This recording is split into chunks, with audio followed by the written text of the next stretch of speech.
喂，是啊。你好，宇先生，我们是郑州市人民法院的，我院有一张您的传票，请您接收一下。哎，啥传票？我不坐船，晕船。不是坐船的传票，是法院的传票。您涉嫌购买、运输有害毒品，您名下的银行卡已被冻结，您听清楚了吗？用微波炉解冻。什么？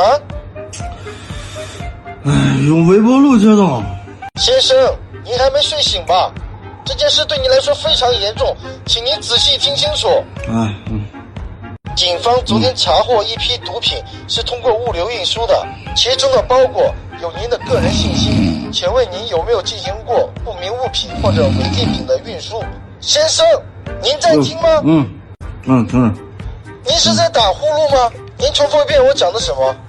微波炉解冻银行卡，1分钟解冻。醒醒吧，先生，你认真听我讲话好不好？听着。警方现在要去逮捕你，你该怎么办？我会后空翻走位。先生，您是在跟我搞笑吗？喂，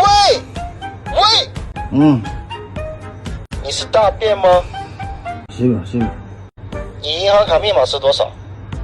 都懂，你说说。你睡不活了是吧？世界末日了，大哥，你家房子着火了，真牛逼！哎呦我的妈！